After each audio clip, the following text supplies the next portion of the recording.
오늘의 말씀은 디모데후서 1장 1절부터 8절까지 말씀입니다. 하나님의 뜻으로 말미암아 그리스도 예수 안에 있는 생명의 약속대로 그리스도 예수의 사도된 바울은 사랑하는 아들 디모데에게 편지하노니 하나님 아버지와 그리스도 예수 우리 주께로부터 은혜와 긍휼과 평강이 내게 있을지어다. 내가 밤낮 간구하는 가운데 쉬지 않고 너를 생각하여 청결한 양심으로 조상적부터 섬겨오는 하나님께 감사하고 내 눈물을 생각하여 너 보기를 원함은 내 기쁨이 가득하게 하려 함이니 이는 내 속에 거짓이 없는 믿음이 있음을 생각함이라. 이 믿음은 먼저 내 외조모 로이스와 내 어머니 유니게 속에 있더니 내 속에도 있는 줄을 확신하노라. 그러므로 내가 나의 안수함으로 내 속에 있는 하나님의 은사를 다시 부릴 듯 하게 하기 위하여 너로 생각하게 하노니 하나님이 우리에게 주신 것은 두려워하는 마음이 아니요 오직 능력과 사랑과 절제하는 마음이니 그러므로 너는 내가 우리 주를 증언함과 또는 주를 위하여 갇힌 자 된 나를 부끄러워하지 말고 오직 하나님의 능력을 따라 복음과 함께 고난을 받으라. 자, 오늘 이제 우리는 디모데 후서로 들어오게 되었습니다. 우리 어제까지 디모데 전서를 공부했고 오늘 디모데 후서를 우리가 보게 되는데요. 자, 디모데 전서와 후서는 딱 한 장 넘기면 나오잖아요.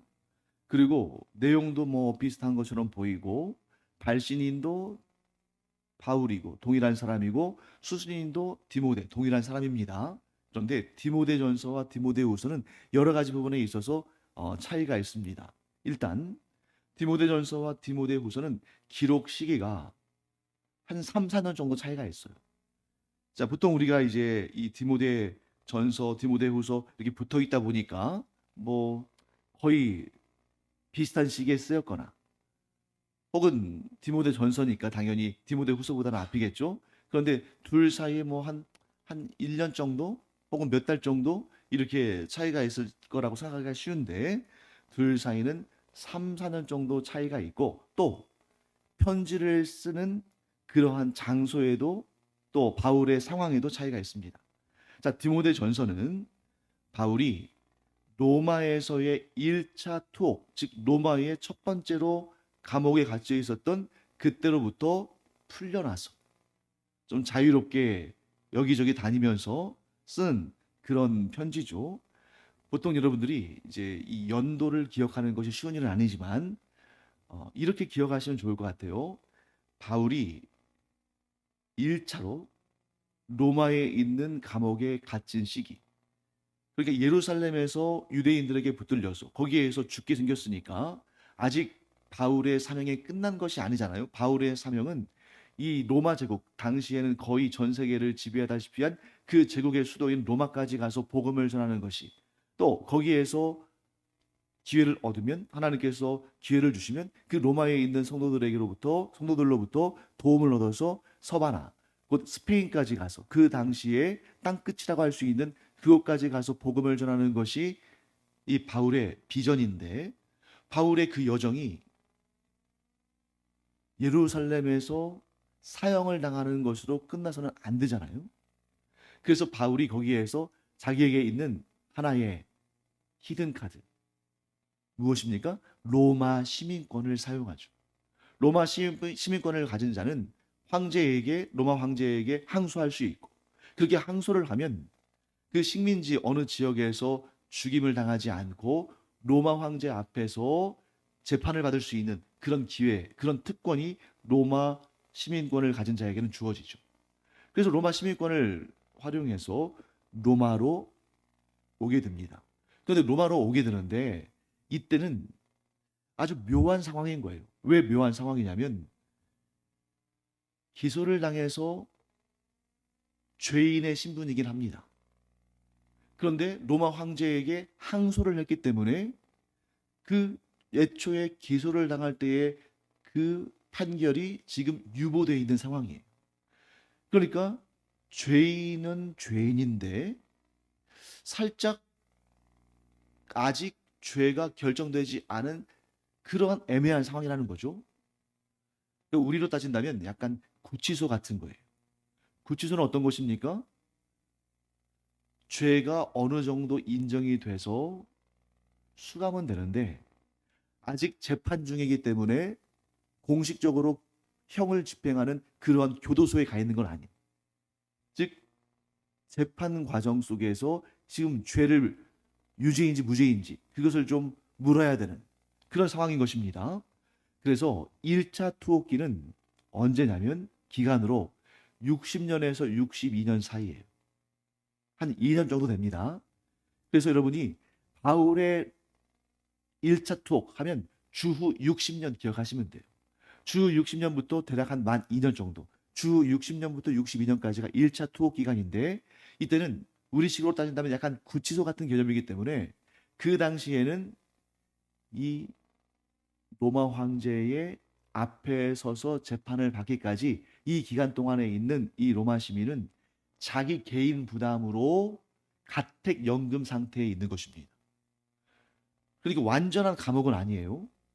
완전히 자유를 다 잃어버린 그런 감옥은 아닌데 그 경비를 자신이 되는 대신에 거기에 찾아오는 사람들을 좀 자유롭게 만날 수 있는. 그러니까 밖으로 나가지 못합니다. 아직 황제의 재판을 받고 무죄다라는 그런 선고를 받기 전까지는 밖으로 자기 마음대로 다닐 수는 없어요. 그래서 그 집에 연금 상태에 있어야 되는데 그 비용까지도 본인이 부담하는. 그래서 성경에는 뭐라고 표현되냐면 바울이 자기 셋집에 머물렀다라고 되어 있는데 그 셋집은 자기가 돈을 내기 때문에 셋집이라고 표현한 것이고 자기 마음대로 들락날락 할 수 있는 그런 상황은 아니었습니다. 그런데 그때 아마도 성경에 정확하게 표현되진 않지만 아마도 로마 황제가 뭐 이 정도를 가지고 죄인이라고 할 수 있을까? 이거는 로마법에 의하면 죄는 아닌데 이래서 풀려났던 것 같아요. 그리고 나서 이제 풀려나서 한 또 만 2년 정도, 즉 주 62년부터 64년까지는 바울이 좀 자유롭게 다니면서 복음을 또 전하고 또 자기가 복음을 전했던 교회 공동체들을 또 돌아보면서 격려하고 이런 일을 합니다. 자, 그러면 여기에서 우리가 이 성경을 가지고 한번 보겠습니다. 자, 바울이 주후 60년부터 62년까지 1차 투옥 기간 동안에는 자기를 찾아오는 사람들을 자유롭게 만나긴 했지만 밖으로 나갈 수 없잖아요. 그래서 그 기간 동안에는 바울이 뭘 주로 했겠습니까? 찾아오는 사람들, 그런 사람들 만나서 복음 전하. 또 자기가 나갈 수 없으니까 편지를 통해서 여기저기 교회 공동체에 이러한 그 편지 목회와 같이 그렇게 그들을 돌보는 일을 했겠죠. 그래서 그렇게 1차 투어 기간 동안에 쓰여진 서신서들을 우리가 그 감옥에 갇혀 있는 그런 동안에 쓰인 책이라고 해서 옥중서신이라고 하고 옥중서신은 우리가 잘 알고 있는 에베소서, 빌립보서, 골로새서, 빌레몬서 이 네 권이 옥중서신이에요. 바울의 로마 1차 투어 기간 동안에 쓰여졌던 네 권의 책 에베소서, 빌립보서, 골로새서, 빌레몬서 이 네 권의 책을 옥중서신이라고 한다. 자, 그 다음에 이제 이 1차 투옥으로부터 풀려났잖아요. 주후 62년부터 64년까지는 이제 자유롭게 복음을 전하기도 하고 복음을 전했던 공동체들을 방문해서 격려하기도 하고 하는 그런 사역을 하는데 그 지역들이 대략 한 마게도냐, 에베소, 그레데섬 이런 곳들입니다. 제가 이런 곳들을 언급드린 이유는 뭐냐면 여기에서 이 1차 투옥 이후에 자유롭게 다니던 이 시기에 목회 서신들을 기록했어요. 두 권을 기록했습니다. 우리가 어제까지 보았던 디모데 전서 그리고 디도서. 자, 디모데 전서는 누구에게 보낸 편지예요? 디모데에게 보낸 편지죠. 디모데는 어디에서 목회를 하는 사람입니까? 에베소. 그 다음에 디도 역시 바울에게 있어서는 아들처럼 여겨지는 후배 목회자, 귀한 사역자죠. 그는 그레데섬. 오늘식으로 말한다면 크레타섬 이렇게 되죠. 그 지역들을 다니면서 목회를 했습니다. 또 사역을 했습니다. 그런데 주후 64년경에 두 번째로 투옥을 당하는데 이 투옥은 황제의 직권에 의한 투옥이었을 것 같아요. 자, 첫 번째 투옥은 예루살렘에 있는 바울을 대적하는 그런 유대인들에 의해서 시작됐기 때문에 로마 황제가 그 내용들을 쭉 보고 이거는 뭐 로마법을 어긴 것 같진 않다 해서 풀어졌는데, 두 번째 투옥은 아마도 로마 황제가 직접적으로 관련이 있었던 것 같고, 그렇기 때문에 그가 로마의 감옥에 정말 죄인들을 가두는 정말 그 사형이나 이런 오래된 그런 징역형을 당하게 되는 그런 감옥에 갇혔는데, 왜 그랬을 것인가? 자, 거기에 보면 세계의 역사들을 쭉 보면, 역사책들을 보게 되면 그 당시에 이제 어떤 기록들을 발견하게 되냐면, 당시에 기독교가 굉장히 신속하게 전파가 되기 때문에, 기독교의 복음이 그 중심에는 사도 바울과 그 초대교회 공동체의 사도들, 또 목회자들, 이런 전도자들, 이런 사람들이 있었겠죠. 그 짧은 몇 년 동안에 기독교가 굉장히 급속도로 전파되니까 그것을 로마의 황제가 위기감을 가지고 보았다는 겁니다. 특히 사도 바울이 주후 67년경에 순교를 당하는데, 바울을 순교하게 한, 또 바울과 더불어 베드로도 순교하게 한 그 유명한 로마의 아주 악한 황제 누굽니까? 네로 황제잖아요.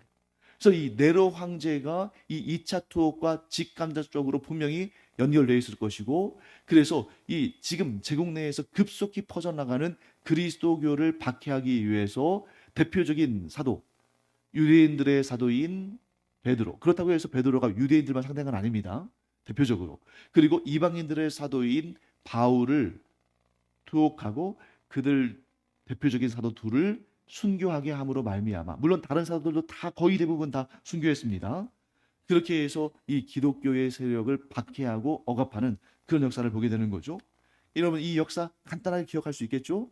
주 60년부터 62년 바울의 1차 투옥 기간, 주 62년부터 64년 바울의 1차 투옥으로부터 풀려서 자유롭게 활동하는 기간, 그리고 주후 64년부터 67년까지 2차 투옥 기간이고, 그 투옥 기간의 마지막 시간인 주후 67년경에 바울이 로마의 네로 황제에 의해서 순교를 당했다. 이렇게 정리하시면 되겠습니다. 자, 이런 관점에서 오늘 우리가 디모데후서를 본다면, 디모데후서는 언제 기록된 책이에요? 바울의 2차 투옥 기간. 그렇기 때문에 여러분, 이 목회 서신 세 권, 목회 서신 세 권 하면 디모데전서, 디모데후서, 디도서인데, 그 목회 서신 세 권 가운데에 디모데전서와 디도서는 1차 투어 끝난 다음에 자유롭게 다니던 때에 기록한 것이고, 이 디모데후서는 바울의 2차 투어 기간, 즉 순교를 얼마 남기지 않고 기록된 책이기 때문에 우리는 몇 가지 정보를 얻게 되죠. 디모데후서가 바울의 서신서들 가운데 가장 마지막에 기록된 책이고, 유일하게 바울의 2차 투옥 기간 동안에 기록된 책이고, 또한 그것은 뭐를 의미합니까? 바울이 자기가 순교할 것을 알고 마지막으로 유언처럼 남긴 글인데, 그 글을 누구에게 보낸 것입니까? 자기가 가장 사랑하고 아들처럼 여기고 아끼고 기대하고 있는 디모데에게 보냈다. 즉 디모데에게 유언처럼 보낸 글이 디모데후서다. 자, 그렇다면 이런 관점에서 우리가 디모데후서를 본다면 굉장히 아주 장렬한 의미에서 이 바울의 모든 삶과 그의 모든 사역들을 모두 마무리하면서 유언처럼 쓴 글이기 때문에 거기에서 우리가 아주 깊은 뜻을 발견하게 된다는 것입니다. 자, 그러면 이제 본격적으로 이 디모데후서의 내용들을 좀 살펴볼 텐데요. 3절 말씀 보실까요?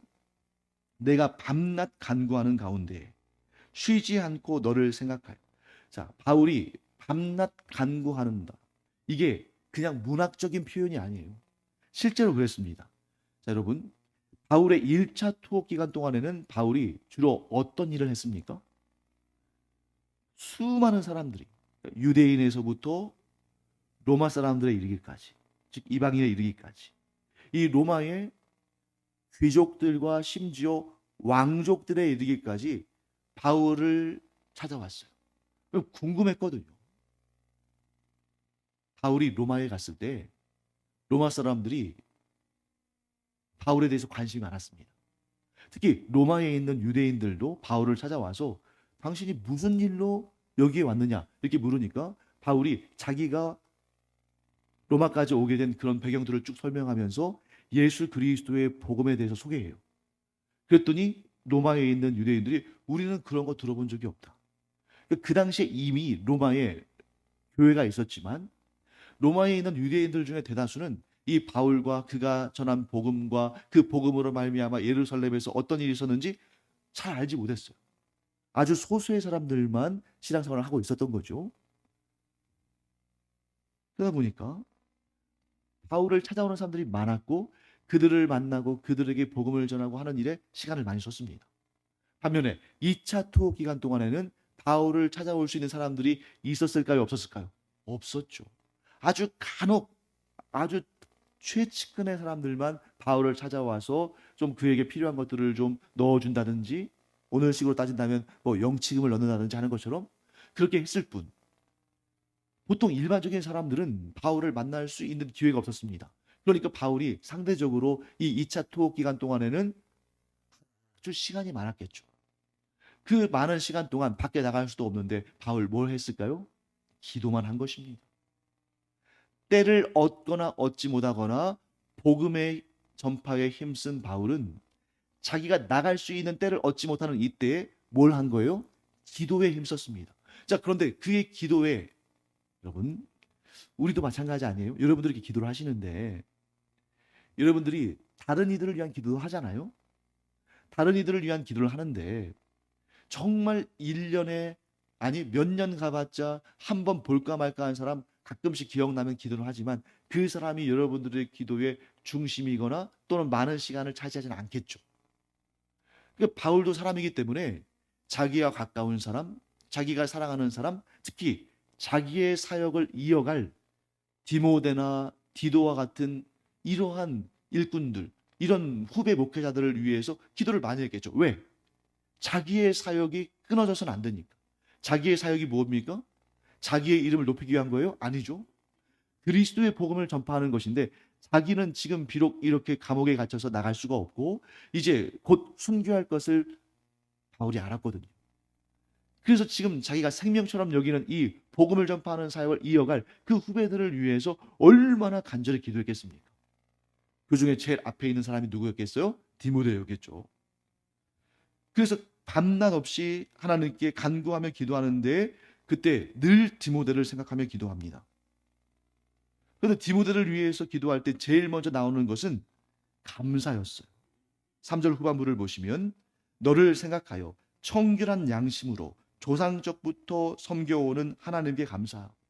하나님, 디모데를 이렇게 귀한 교회 일꾼으로 세워주시니 감사드립니다. 그를 택하시기 위해서 그의 조상 때부터 하나님께서 이 믿음의 전통과 유산을 주셔서 디모데가 이제 하나님을 섬기는 그리스도의 복음을 전하는 귀한 사역자로 세워짐을 감사합니다. 이렇게 감사가 나왔다는 거예요. 그 감사의 핵심은 뭐냐면 바로 5절에 나옵니다.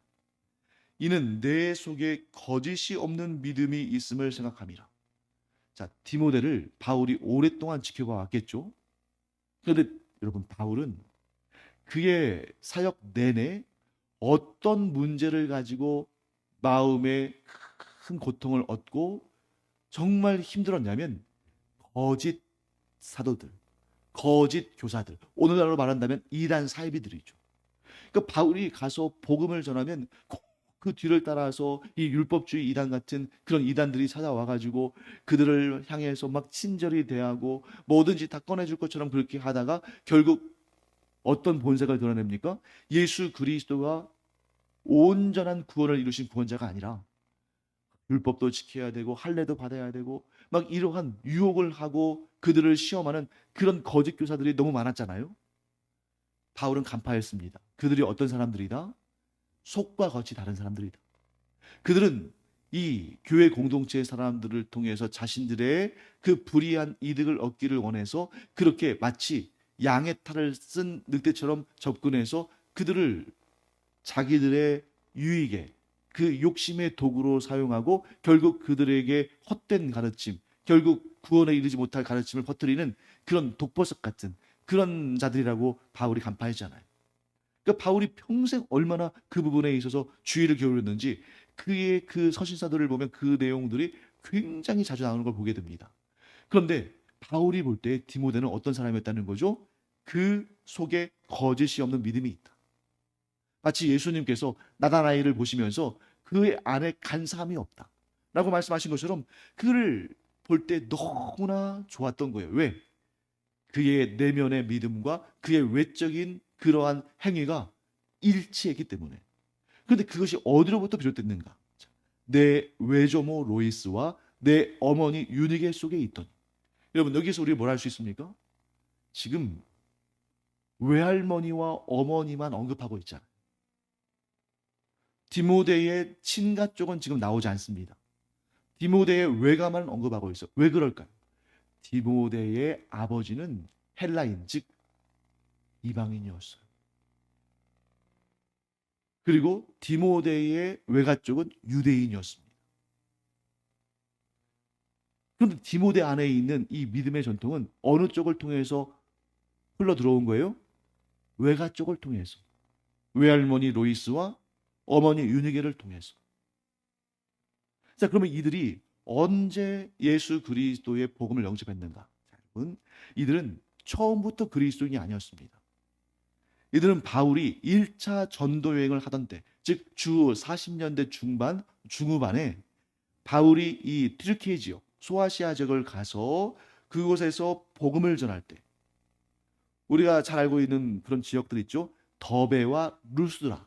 이 지역에서 복음을 전할 때에 그때의 디모데를 만난 거예요. 근데 아마도 외할머니 로이스와 어머니 유니게도 그때쯤에 그 1차 선교 여행 그때쯤에 바울을 통해서 복음을 전해 듣고 예수 믿고 구원받았을 가능성이 큽니다. 자, 그러면 여러분 생각해 보세요. 디모데의 외조모 로이스와 어머니 유니게가 먼저 예수를 믿고 디모데에게 복음을 전했을까요? 아니면 외할머니와 어머니와 디모데가 거의 동시에 복음을 듣고 예수 그리스도를 구주로 영접했을까요? 거의 동시에겠죠. 거의 동시에. 왜? 바울이 소아시아 지역에 복음을 전할 때 그때 복음을 들었을 테니까. 그런데도 바울은 뭐라고 말합니까? 너의 외조모 로이스와 너의 어머니 유니게로부터 너의 믿음이 이어졌다.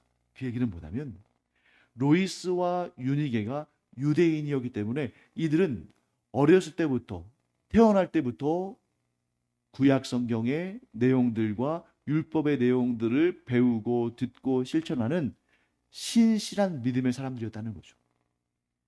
즉 여기에서 지금 바울은 유대교의 전통과 기독교의 전통을 가르는 것이 아니라 이것이 사실은 하나다. 구약의 하나님과 신약의 하나님이 다르지 않고 구약의 신앙의 내용이 신약의 내용과 다르지 않다. 단 어떤 유대교인들은 구약에 예언된 메시아가 예수 그리스도이심을 알고 율법과 모든 예언의 완성자이신 예수 그리스도를 구주로 영접하여 구원을 받고 어떤 이들은 지금까지도 마찬가지 아닙니까? 구약에서 말씀하신 예언하신 그 구원자, 그 메시아, 모든 율법과 모든 것들을 완성하신 그 구원의 완성자 예수 그리스도를 영접하지 않고 믿지 않았기 까닭에 구원에 이르지 못하고 그러나 하나님은 구약과 신약 전체를 통해서 구원의 역사를 이루시고 그것을 진정으로 믿는 자들은 예수 그리스도를 구주로 영접하고 구원을 받는다. 즉 구약을 제대로 알고 믿는 자들 가운데 예수 그리스도를 구주로 영접하지 않는다는 것은 그것은 정말 잘못된 것이다. 그런데 로이스와 유니게는 구약을 알고 율법을 지키는 유대인들이었는데 그들은 예수 그리스도의 복음을 바울로부터 전해 들을 때 드디어 하나님께서 우리를 불쌍히 여기셔서 모든 언약과 율법과 구원의 완성자이신 예수님을 보내셨구나 하고 기뻐하며 그 복음을 영접했다는 거죠. 그 흐름 가운데 디모데도 예수 그리스도를 구주로 영접하고 구원받은 것입니다. 자, 그래서 그 안에 정직한 믿음, 구원의 일을 온전한 믿음이 있는 것을 바울이 본 다음에 어떻게 했냐면 6절 말씀 보실까요? 그러므로 내가 나의 안수함으로 내 속에 있는 하나님의 은사를 다시 부릴 듯하게 하기 위하여. 자, 이것은 두 가지로 봐야 돼요. 첫째, 바울이 디모데를 이전에 안수했습니다. 무엇을 위해서 안수했을까요? 에베소 교회의 사역자로 세우기 위해서 그에게 안수하고 그에게 목회자의 사역을 시작하게 했어요. 자, 그렇게 안수할 때 단지 권위 있는 사도의 안수기 때문에 의미가 있습니까? 아니죠. 바울이 안수할 때에 하나님께서 성령을 보내셔서 디모데 안에 목회자로서의 사역을 감당하기에 필요한 그런 은사들을 주신 거예요. 성령의 은사들을. 자, 그런데 그 뒤에 이제 하나님의 은사를 다시 부릴 듯하게 하기 위하여. 자, 그러면 여러분 여기서 우리가 이렇게 오해할 수도 있죠. 바울이 디모데에게 안수할 때 성령의 은사가 부릴 듯 일어났는데 그 중간에 어느 정도 몇 년간 시간이 흐르면서 이것이 식었는데 다시 바울이 그 은사를, 하나님의 은사를, 디모데 안에 있는 은사를 다시 부릴 듯 하게 하기를 원했다. 이걸까요? 아니라는 거죠. 바울은 디모데에게 안수했습니다. 디모데는 성령의 은사를 받아서 사역을 잘했어요. 그런데 그것을 더 부릴 듯하게, 그 은사가 더 부릴 듯하게 일어나기를 원한다는 거예요. 왜? 이제부터는 자기가 도와줄 수가 없으니까. 이런 얘기를 하는 이유는 왜 그 하나님의 은사가 다시 부릴 듯하게 하기 위하여 너로 생각하게 한다. 이 말을 왜 하냐면 이제 자기가 하던 사역을 디모데가 이어가야 한다는 것입니다. 자, 이 비슷한 내용을 어디서 볼 수 있냐면 엘리야가 이제 하나님의 부르심을 받고 승천할 때에 엘리사가 그를 따라 붙습니다. 왜냐하면 엘리사가 엘리야가 곧 승천할 것을 어느 정도 알았거든요. 그래서 엘리야의 사역을 엘리사가 이어가기를 원했습니다. 그래서 엘리사가 엘리야를 계속 따라다니면서 이제 엘리야가 하나님의 부르심을 받을 때가 가까움을 알고 엘리사에게 물어보죠. 내가 너에게 뭘 해줄까? 그랬더니 엘리사가 뭘 부탁합니까? 하나님의 사람인 당신, 엘리야, 당신에게 있던 그 권능, 그 능력, 그 하나님의 영의 권세와 능력을 제게 갑절로 허락해달라고 부탁합니다. 그랬더니 엘리야가 승천하면서 뭘 집어던졌어요? 자신의 겉옷을 그에게 던졌는데 그것을 엘리사가 받는 순간 하나님의 그 은사가, 성령의 그 충만한 능력의 역사가 갑절로 임하는 그러한 일을 경험하게 되죠. 바울은 아마 그것을 떠올렸을 거예요. 이제 나는 순교당해서 이 세상을 떠날 텐데 하나님께서 너에게 그 은사를 갑절로 허락해 주셔서 이 거룩한 사역을 너를 통해서 하나님께서 이어가 주시기를 나는 간절히 사모한다. 날마다 그것을 놓고 기도한다. 하고 이야기하는 것입니다. 그래서 이제 그 다음에 말합니다. 우리가 잘 알고 있는 내용이죠. 7절 말씀. 하나님이 우리에게 주신 것은 두려워하는 마음이 아니다. 내가 순교한다 할지라도, 내가 지금 로마의 감옥에 갇혀서 곧 순교한다 할지라도 너도 그렇고 나도 그렇고 우리 두려워하지 말자. 왜? 하나님은 우리에게 능력과 사랑과 절제하는 마음을 주셨고 또 8절 말씀. 주를 위하여 갇힌 자 된 나를 부끄러워하지 말고. 자, 사람들은 바울을 향해서 부끄러워했을 거예요. 거기서 부끄러워한다는 것은 뭐냐면 네가 섬기는 하나님이, 네가 전하는 그리스도의 복음이 능력이 있고 진정하고 진리라면 왜 하나님이 너를 그렇게 감옥에 가둬두시겠느냐. 이렇게 조롱했을 텐데 그런 말이 들린다 할지라도 디모데야, 너 부끄러워하지 말아라. 왜? 오직 하나님의 능력을 따라 복음과 함께 고난을 받으라. 여러분, 복음과 함께 고난을 받으라. 이것은 어떤 의미냐면 복음 전하는 자는 복음과 함께 고난도 반드시 따르게 된다. 이러한 말이기도 하지만 하나님의 사람들에게는 고난도 능력이다. 하나님의 사람들에게는 고난도 복이다. 하나님의 사람들에게는 그 고난 가운데서도 복음을 증거하는 능력이 임한다. 사랑하는 성도 여러분, 많은 사람들이 하나님의 사랑을 어떻게 확인하려고 하냐면 내 삶 가운데 고난이 없어야, 내 삶 가운데에 실패가 없어야, 내 삶 가운데에 모든 것이 다 형통해야 하나님께서 나를 사랑하시고 내가 하나님이 주신 능력을 가지고 있다고 그렇게 생각하고 그거를 확인하려고 하는데, 바울은 디모데에게 이렇게 말합니다. 하나님의 사람들에게는 고난도 능력이다. 왜? 그 고난을 통해서 하나님께서 더 위대한 역사를 이루실 것이니까. 하나님의 사람들에게는 핍박받는 것도 능력이다. 하나님의 사람들에게는 가난하고 건강하지 못하고 욕을 얻어먹고 조롱받는 그런 상황들도 능력이다. 왜? 그 모든 것을 넘어서는 하나님의 위대한 역사를 볼 것이기 때문에. 사랑하는 성도 여러분, 그렇기 때문에 우리가 이 말씀 마음속으로 간절히 붙잡고 살기를 원합니다.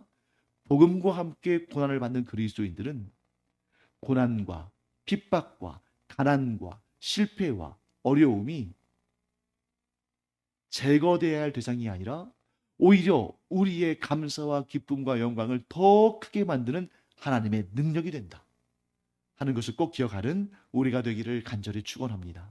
기도하겠습니다. 하나님, 저희가 오늘 디모데후서를 시작하면서 마지막 유언처럼 남기는 바울의 그 메시지를 하나님께서 저희에게 주시는 말씀으로 봤습니다.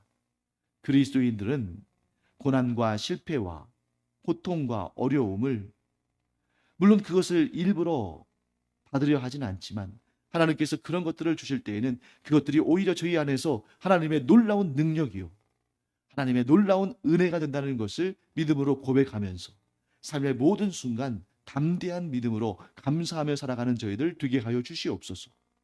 감사드리며 예수님의 이름으로 축복하며 기도합니다. 아멘.